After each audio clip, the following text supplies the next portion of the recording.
Dewan ini tidak menyetujui kewajiban orang tua untuk mengikuti tes kelayakan sebagai syarat memiliki anak.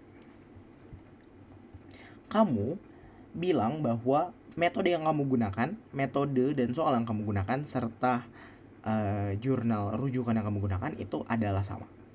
Nah, ini menjadi sebuah kelemahan bagi kamu karena relevansinya dengan perkembangan zaman itu nggak ada. Gen Z, kita anggaplah orang tua kita. Orang tua kita itu berasal dari generasi yang memiliki pemikiran pola asuh menggunakan kekerasan.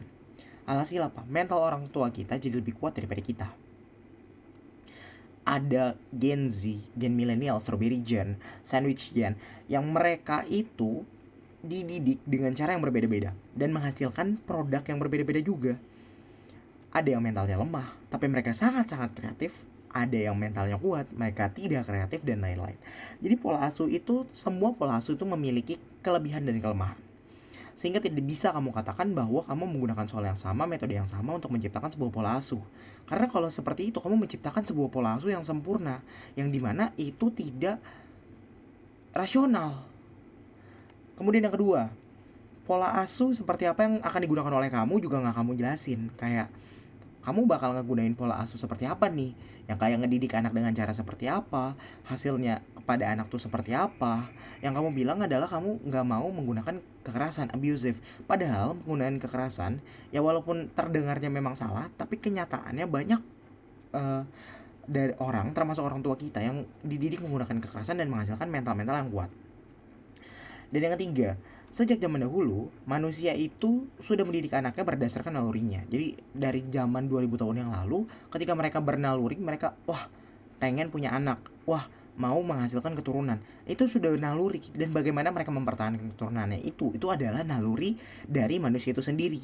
Jadi menurut tim oposisi, tim kami itu tidak perlu untuk dididik. Itu tidak perlu untuk mengadakan tes kelayakan sebagai syarat untuk memiliki anak. Dan yang keempat, ini hanya menyulitkan orang tua untuk melanjutkan keturunannya.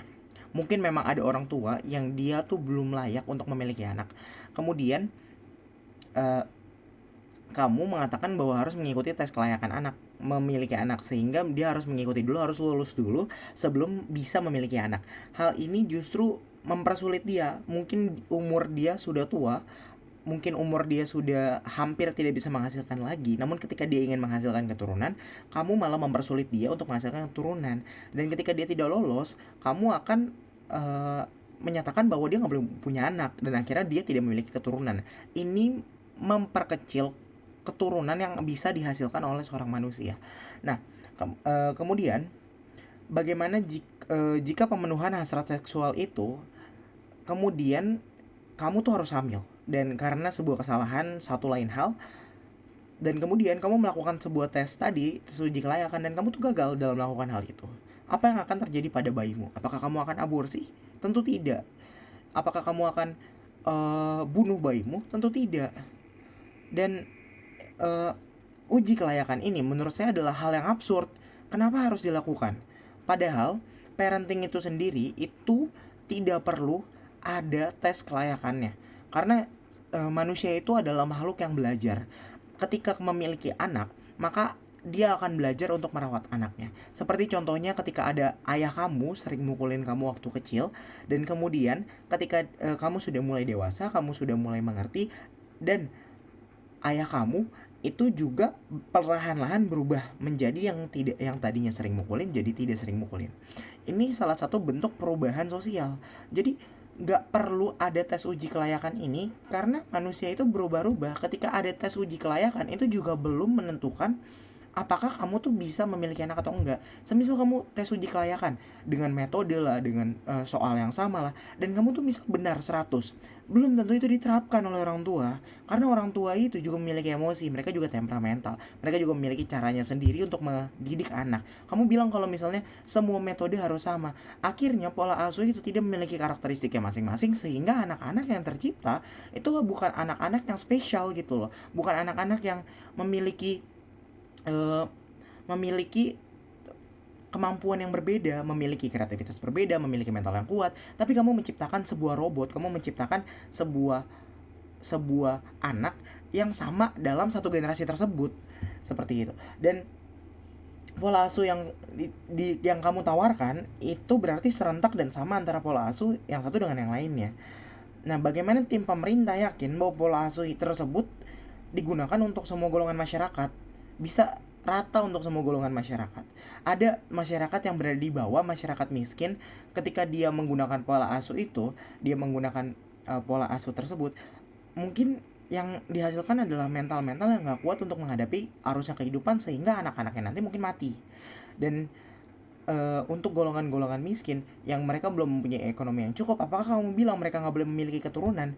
Akhirnya semua golongan miskin, akhirnya mereka bisa bisa saja mati tanpa meninggalkan keturunan. Dan tidak bisa melanjutkan keturunan berarti mereka tidak bisa melanjutkan perputaran hidup. Dan pola asuh yang digunakan sebagai sebagian golongan kaya itu pola asuh yang berbeda dari golongan miskin. Jadi kalau kamu menyamaratakan semua pola asuh itu sama, sehingga harus ada syaratnya untuk memiliki anak, itu sebenarnya hal yang salah karena berbeda pada dasarnya. Paham nggak? Jadi ketika anak-anak yang dari miskin itu diminta untuk tidak iri, untuk bersyukur atas mereka apa yang mereka punya, kenyataannya mereka nggak punya apa-apa. Yang mereka punya itu hanyalah diri mereka dan mental mereka. Maka harus diajarkan bagaimana cara meningkatkan mental mereka, mungkin melalui lebih disiplin dan lain-lain, yang belum tentu dilakukan oleh orang-orang kaya terhadap anak-anaknya karena mereka mempunyai kapasitas yang cukup.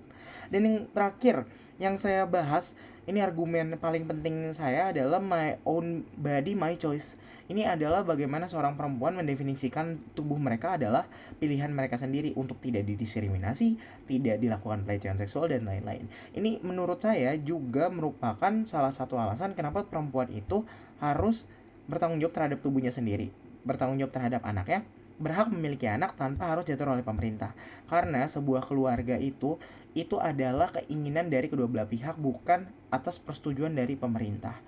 Itu adalah argumen dari saya, maka dari itu atas argumen-argumen tersebut saya pantas untuk dimenangkan. Terima kasih.